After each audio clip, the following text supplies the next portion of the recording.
Welcome back to the build of my E46 M3 Touring. Last time, Taylor and I dropped the engine off at Redish Motorsport and stripped the rest of the M3. Well, 2 months have passed, and with the engine nearing completion, which you'll see in the next episode, Barney's bodywork and structure needs a lot of detailed attention first. And you join me now at Redish Motorsport in Bristol, and the man to my right is James Redish. You are the man who is in charge, and the reason that we are here, because we've had a quick chat, haven't we? And the decision has been made to take Barney here for all of the M3 touring goodies and work. Bits. Yes, but it is important to say that this isn't your bread and butter, is it? Not daily, no. So what do you do here? Mainly high-end, complex M-Power procedures, restorations, underside, conrod bearings, Vanos overhauls, SMG to manual conversions, diff overhauls, all the sort of complex things that your regular BMW specialist wouldn't deal with and are fascinated with the underside of E46s. BMW upskirting, that's what you get here at Redish Motorsport. What are we going to be doing today? We're going to get the car up on the lift, have a look underneath, assess what we're going to be doing, talk about some plans, and then probably start stripping process straight away. Amazing, I can't wait. Should we get started now? Let's do it. Yeah?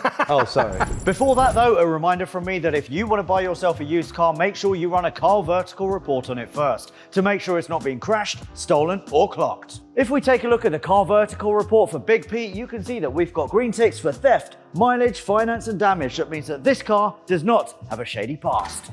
But for an example of a car that you would definitely want to avoid, take a look at the CarVertical report for this BMW 1 Series. We've got green ticks for theft, mileage, finance, and then an amber warning for damage. So we want to investigate that further. And with CarVertical, when you scroll down, you can see pictures instantly. Let's open those up. Front end damage doesn't look too bad at all. And if we scroll down, we can see that it's not been stolen.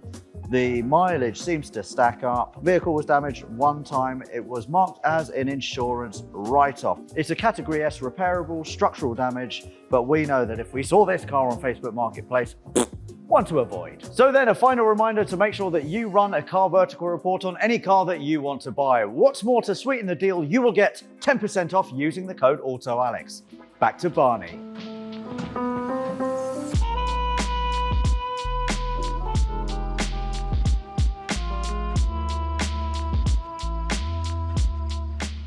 All right, so James. Yes. You impressed? The exhaust is nice, right? The exhaust is lovely. Yeah. And these mounts are very, very special. I like those. As well. Well done, Scorpion. Job. Very well good. done, Scorpion. Yes. Well, it's certainly had some use, hasn't it? Yes, it has. And a lot of water, a lot of salt, maybe, shall we say? Yeah. Put your thumb straight through. Are you blowing holes in my ship?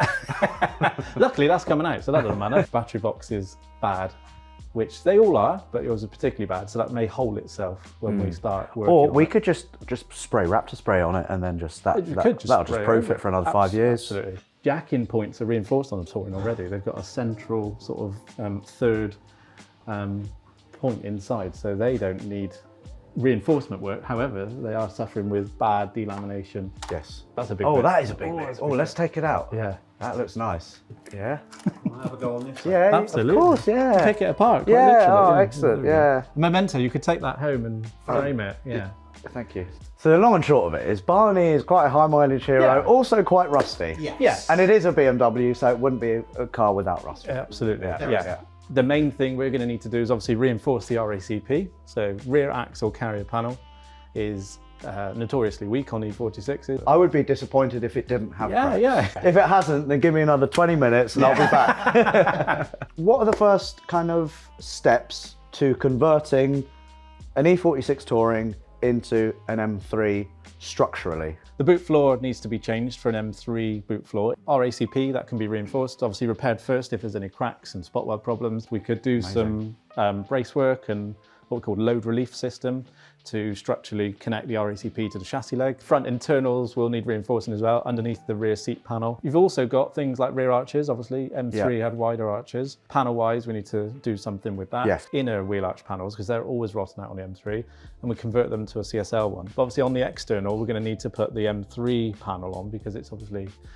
currently not an M3 shell. No. Or if budgets get out of control, just loads of filler. And then what about front-wise? Because obviously this is a facelift. We need to make Barney pre-facelift. Exactly. So we're going to take the M3 bumper, bonnet, yes, lights, yes, front panel. Yeah, and you reckon that the bonnet fits straight on? From what we've done testing-wise, Yeah. it looks like it. Happy days. The wings are the sticking point. Yeah, so there's a guy in, where did you say There is he a was? guy, I think he's Hungary, don't quote me, but Yeah. I think he's Hungary. Yeah. Yeah. And I think he's making carbon wings now. Yeah. I'm going to give you a DM, and then hopefully we can He's on Instagram. hold that in hand and then Yeah, do a deal. We also need to do V-brace mounting box integration. So in the corners up here, there's a M10 threaded receiver on the M3, both sides, which is where the V-brace mounts. So you've got like a structural reinforcement which goes to this push rod. These 25mm grommets we'll have to cut out and sort of plate. For me, I think it's important to make it look as OEM as possible. Yeah, we're up for that. You're up for that's, that, That's yeah. what we like a copy of the concept. Just a bit more shit. Right, so James, the exterior of Barney is also a little bit scabby. You can already see there's a little bit of a hole. It probably won't take much to pull him apart, quite literally.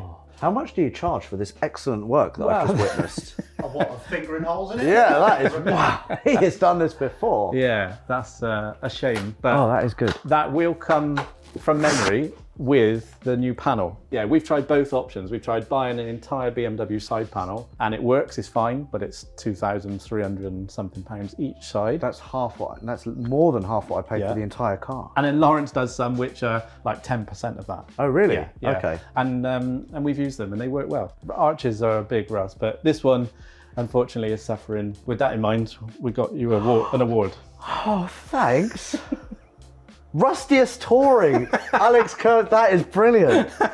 Oh my God. I'm going to take this out to the pub and use it as a shot glass. That is fantastic. Oh, thanks. You're welcome. Thanks. Oh. While Darren gets Barney up in the air, I've just had a thought, and a thought that will make Taylor very, very happy. And Darren, I need to ask you a question. Please do. You know when we do the whole like bumper and all that, or however far we go, Yeah. Barney needs a tow bar. Can we do a tow bar? It's going to be the right time to do it because all of that's going to be apart. Okay. I need to find a tow bar. Good idea? Good idea. M3 touring With a with tow bar. with a 500-pound caravan on the back with a body like falling off the chassis. Imagine it. I am. Yes. Let's do it. Yeah, let's do it. All right, happy days. Taylor, that one's for you.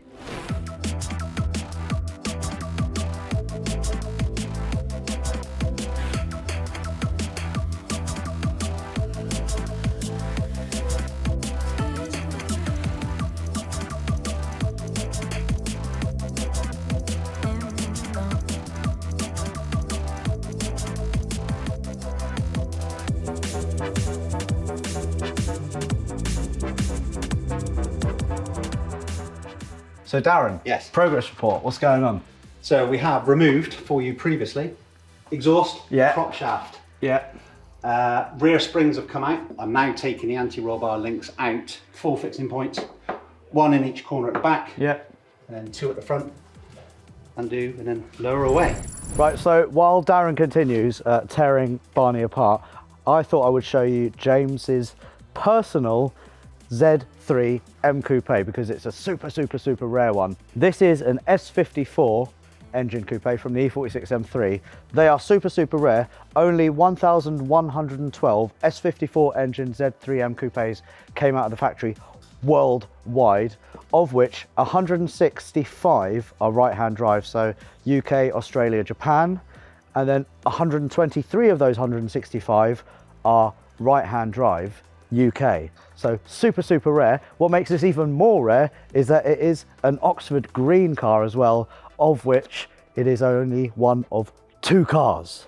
So you can't really get much rarer than this. It's like a 2-door estate. This is the dream, although Barney for me is more of the dream because you can get more crap in it. What else is really cool as well is a restoration that the guys at Redish have already done. So Jay, if we go through here and if we admire the lovely Scorpion exhaust that has been taken off, and this Bilstein suspension, which I really don't like. It's too harsh, I don't like it. And if we have a look at this E46 M3 CSL that the guys have finished up not long ago, it's back to factory spec. It's just immaculate. It's also for sale. So if you want to inquire about that, then speak to the guys at Redish. It's going to be a bit more than 1,500 quid. Barney is going to be a bit more rough and ready, but yeah, just to give you an idea what the guys can do here. It's nice.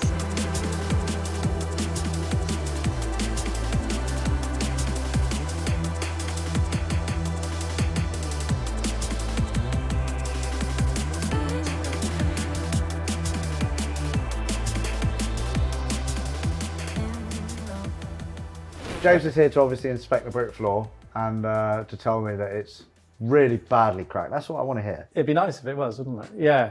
It's not as bad as your red M3. No. These are less susceptible to it because we believe it's because they haven't got limited flip diff. Well, this one did, didn't it? Yeah, that's very true actually. And probably weren't driven as enthusiastically as an M3 was driven. Yeah.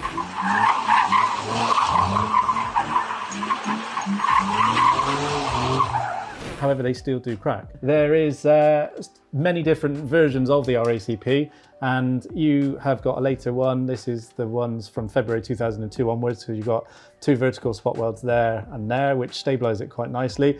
But it does push all the stress away from the mounting point onto this little sort of folded section here. Yeah. There's like a 35-degree fold down this section, and they stress crack along here. So we've got paint movement, which, although it looks like paint movement, it probably is a crack because there's really not much reason why the paint would crack exactly in the line where the metal cracks if there wasn't movement there. Yeah. Compare it to the other side, which also can crack, but it's a lot less obvious. So it's lucky that we're doing a full M3 conversion, because if I'd have taken this out for one more drive, it could have killed me. Absolutely. The other area they crack is the front right. You have got polyurethane bushes on here, so it has spread the load quite considerably more than the OEM bushes do, which is quite useful because the OEM bushes have got 2 concentrated lips, like semicircular lips, which load their energy into the RACP and directly on one of the spot welds. But because you've changed for polyurethane bushes, slightly overcome that, and we won't know until we get a lot of that black paint off.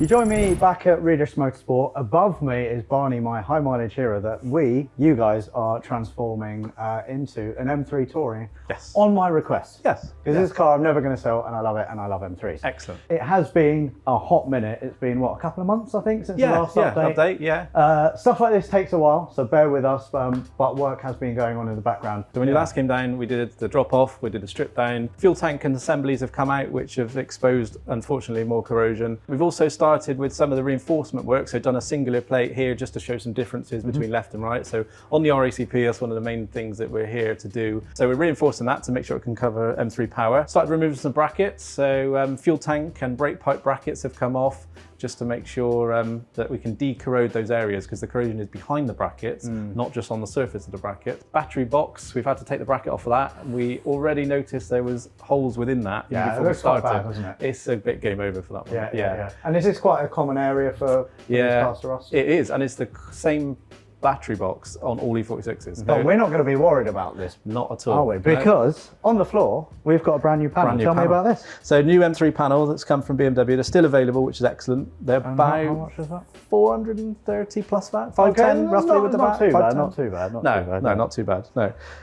They come as a massive piece, which is great, because normally you only just need the central section, but in this case we need your battery box as well. Yep. Module carrier on the left, it's specific for the M3 because it's got longer exhaust studs and it's got 4 of them, and we need to retrofit them onto those to get rid of those 2 little stubby 330 ones. Yeah. And this is the old boot floor, which, as you can tell, had the spare wheel well. Absolutely. We don't want that because we're going to go quad exhaust because we're doing this properly. You mentioned plates and brackets. Yes. So there is a box. Let me just grab this little box of tricks here. So we've got reinforcement plates for the RACP, rear axle carrier panel. So the Redish V3 kit that we produced a couple of years ago. We've been doing these since 2011, so 12 years now. But the V3, our newest design, covers 12 plates and it acts as a load relief system which connects the RACP to the chassis leg inside the car to reduce the reliance of spot welds alone. Left rear, that fits simply like that on the left rear, and then spreads the load over a much greater area because it's unfortunately weakened. All E46s are weakened because most of them have spot welds and crack damage. So James, what's going in? We're in the voiceover booth at the moment. Yeah. AKA the boot of Barney. The boot of Barney. James just wanted to show me a couple of things. So what we're looking at. So we're looking at the RACP. the reinforcement of the RACP. With the Redish V3 reinforcement, you've got the option and highly recommended 008 plates, which connect the RACP to the chassis leg inside the car. So this is one of the new plates that have been welded on. You can see it gets MIG welded horizontally and vertically, and then connected to the chassis leg. So it's a load relief system. So it stops that RACP being sort of pulled down every time you accelerate. If you look at the right-hand side, the completely original OEM section. So I'm going to have to back into you a little bit here. Sorry, don't make it awkward. Don't make it awkward, James. Jesus. This side is the factory original setup, which is this massive gap that you can get 4 fingers in that. Don't say 4 fingers when we're in here. It's just completely hovering in midair above the chassis leg. So what we do is close that off by reinforcing it with a plate, which solves that problem as best as possible. Okay, it's getting very warm in here. So, shall we leave? Do you want to? I'll sneak out first. Oh, you just touched my bum. So fuel tank brackets and brake pipe brackets, BMW never produced them. So we've replicated them because they were just far too corroded. They're zinc plated, so you don't get corrosion on the inside either, and they just get taken off from all the strategic mounting points and then plug welded on, lineage back, and then once it's painted and sealed, you won't know that they've been replaced, but you can guarantee that they're not going to corrode again. Perfect. And for like a full set of plates and brackets, what are we kind of looking at? The reinforcement plate kit is £180, available on our website. The bracket set, 6 brackets, £125 in the UK. All of our prices include free shipping anywhere in the world. It's about £305. Okay, well, I've noticed, James, you've actually brought down a couple of boxes. I don't know if you know the rules, but you touch it, you own it. Is that right? You touch it for more than 10 seconds. So I technically now own these 2 boxes of plates and brackets. So why don't we suggest, let's suggest to James, that we do a little deal to a couple of you guys out there who might want plates and brackets. What are we looking at? We're not looking at £300. No, we're not looking at £250. Not £200. We're looking at £500. No, I'm joking. No. What are you going to do for the guys? We'll do a giveaway. We're going to do a giveaway. Free. Both kits, free of charge. The process will be that you guys have to go onto Instagram, go find Redish Motorsport, go like them, go follow their page, and then we will put up a nice picture of us. That's the picture we're going to use, by the way. And you have to like that and comment. And if you have a car that needs the plates and brackets, then just enter your name, nice little comment or so, and then James will select 2 people at random from around the world. Doesn't matter where you are, we'll get it to you. Free shipping included. Hand delivered by James. Right? Hand signed. Hand signed, okay, there we go. So a couple more things, James. I asked you earlier on in the day, were these cars galvanised from factory? Galvanised, sort of. They were electrophoretically coated, so that's what people call E-coating. That's when it's a body in white, so it's a bare body shell, and it gets dipped on a massive tumbling machine into a sheep bath-sized vat of liquid, bigger than these workshops, and it rotates and it goes upside down, and that's the idea for protecting. It protects the external, the internal, and then it moves on to seam sealing and body painting. And that is the reason why we have these plug holes here, because when it's going through that process, obviously that material needs to escape. Absolutely. So this is literally just all of these holes in this car, well, 95% of the holes in the car are for that liquid to escape super quickly. You think how many they're building a day on a production line? That liquid has to come out real quick. Some of the holes are for cavity waxing and some of the holes for clipping things in, but 95% of them are to get the liquid out, and therefore they're not needed. Yeah, but the main reason that BMW put these holes in there is so they rust. Check your plug holes. Yeah, because mine are knackered. Mine are very brown and rusty. Anyway, what do you say that we get one of your very handy guys just to do a bit of work now? Absolutely. We'll get Dave, a resident welding and restoration technician, to crack on with some brackets. Crack on. Crack on. Very good. No pun intended. Very good. Anyway, let's get Dave on it. Go on, Dave.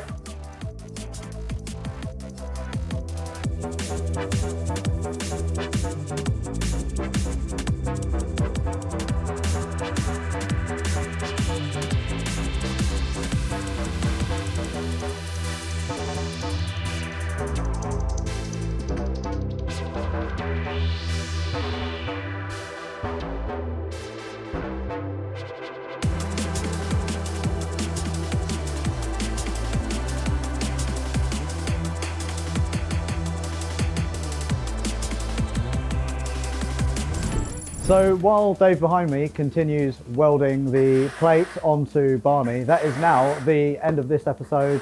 As you probably know, there is no instruction manual to making an E46 M3 Touring. There is so much rust as well that has needed to be cut out, which is the lengthiest process of this build. So yeah, thank you very much for watching. Thank you again to Redish Motorsport for looking after Barney and for undertaking all of the work as well. Remember, if you want to win yourselves at random plates and brackets, all you need to do is go and follow Redish Motorsport on Instagram. Give them a follow, give them a like, and leave them a little comment. From me, thank you very much, and yeah, we will be back soon with another E46 M3 Touring build. Very, very exciting times. In a bit.